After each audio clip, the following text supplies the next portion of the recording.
There's some new optimism this morning that a deal to end the partial government shutdown will get the green light from Democrats and the White House. A White House official telling CNN the deal seems to be acceptable.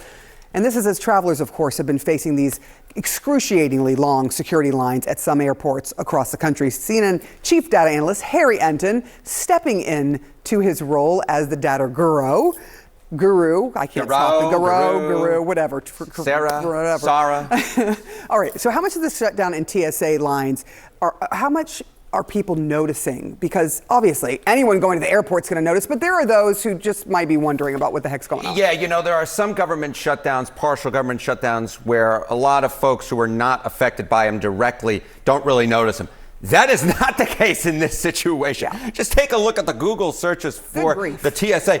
Up 1,000%, up like a rocket from March 1st. That is by far an all-time high for the number of folks who were searching for the TSA. This is a partial government shutdown that can't hide from the American people. They're really noticing it. That is a lot. And look, it's spring break as well. So a lot of people were either looking to travel or planning on traveling or were traveling. So there's that. How does each party feel about whether their side should stick to their guns and continue to let this shutdown happen? Yeah, I think this is the key political question, right? Because you see this up 1,000%. People are noticing.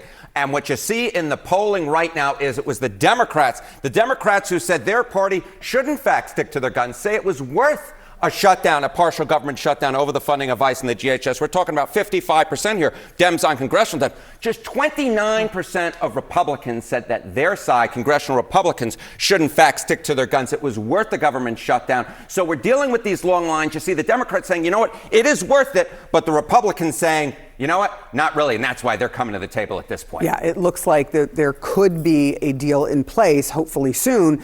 Just how many of Trump's second term has had at least one shutdown as far as by president? Yeah, okay. And I'm going to do two slides at once here, Sarah. So I'm going to switch the script because I'm getting the time cues in my ear here. Oh, my goodness gracious. Okay, look at this. Percentage of the term that the government is shut down. Look at this. 20%. 20% of Trump's second term, there has at least been a partial government shutdown. That is 40 times the average of all the other presidents, just 0.5%. There's been so much time wasted on these different government shutdowns. No wonder Republicans want to get to the table. Actually, pass legislation.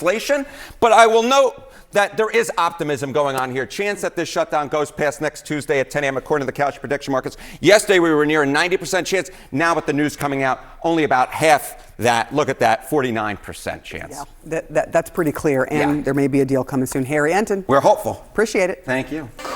Seems like what you're seeing behind me there at the airport, those long lines, could those actually be coming to an end?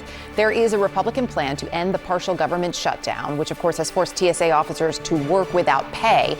Just coming into us now at CNN, a White House official says that while conversations are ongoing, quote, this deal seems to be acceptable. That is an important point, especially after we heard from the president that he was not going to make a deal on Sunday.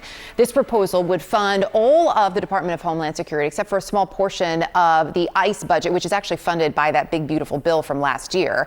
And then the plan from Republicans is to try to push through a bill without Democratic votes to fund the rest of ICE. Now, all of this, of course, coming on the heels of that deployment for ICE agents to more than a dozen airports nationwide. The Trump administration says they are there to help TSA officers who've been struggling to keep up amid staffing shortages. CNN's Kevin Liptak is at the White House for us this morning. So in terms of this possible deal could be acceptable, that is a really important shift. What more could be in this deal? Yeah, and it is kind of the first glimmer of optimism that we have had over the course of this 39-day shutdown of the Department of Homeland Security, that there may be a path out. Republicans were here at the White House last night, and they emerged relatively optimistic that this proposal that they have to fund the entirety of the agency, including TSA, except ICE, leaving that funding for down the road. They seem fairly sure that this could be the pathway out of this shutdown. Democrats, of course, have been demanding reforms to the immigration agencies. This stops well short of applying all of those reforms, but you do hear from Democrats, at least initially, before they have seen the final text, say that this could potentially be the most viable pathway out of this logjam. Now, there are still hurdles ahead. Of course, it will have to pass the House of Representatives. The very narrow Republican majority in the House doesn't make passing anything particularly easy. And of course, President Trump will have to sign it. He had rejected a plan that looked a lot like this one on Sunday night. And in fact, he spent most of the day yesterday encouraging Republicans not to agree to a deal that doesn't include his new voter ID law, the Save America Act. He said in Memphis yesterday, don't make any deal unless you include voter ID.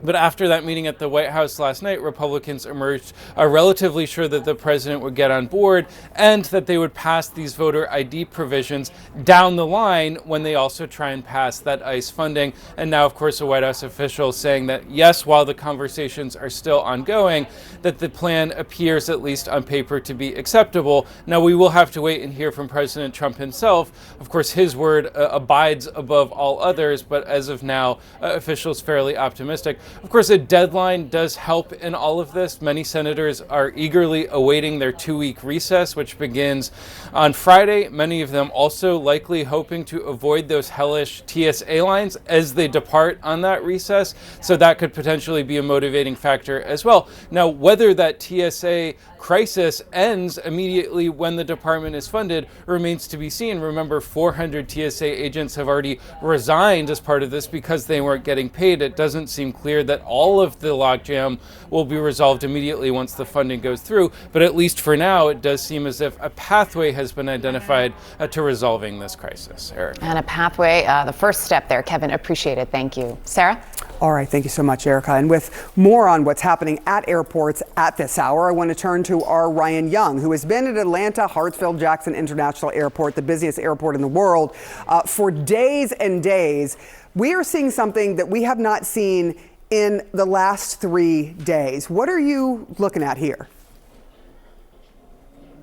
Well, there may be a celebration here at the airport before it's all said and done, especially for the folks who've been working nonstop, extra shifts. If you look right here, you can see this is the main checkpoint.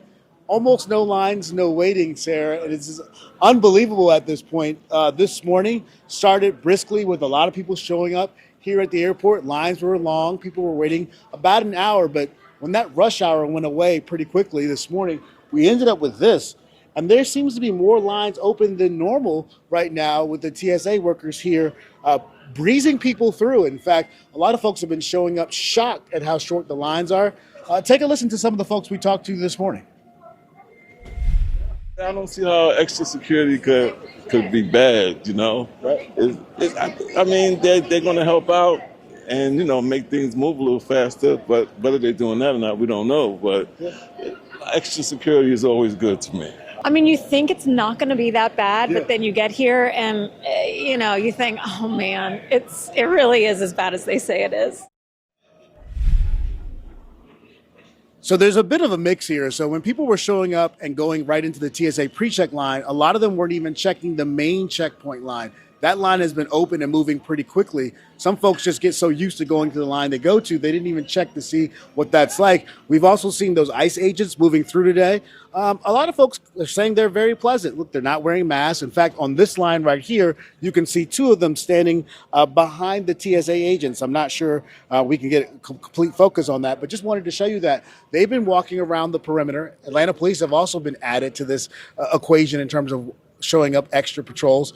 But the story right now, Sarah, quite honestly, is the fact that the lines have disappeared. We haven't seen this like in a week. So this is good news. If you have a flight to catch, you should know that you can probably maybe take a deep breath. At one point, this line stretched all the way down the hallway. This one is gone as well. So I guess we'll just give a thumbs up and smile a little bit, Sarah, and take a break. Yeah, I mean, look, we're looking at 2 different pictures here. This is from earlier this morning where there were a lot of people in line, and things have changed throughout the day, which does happen at different parts of the airport as well. But this is very different from what you've been showing us all week and over the weekend. So good news from Atlanta Hartsfield-Jackson. Ryan Young, thank you so much. Great reporting this morning.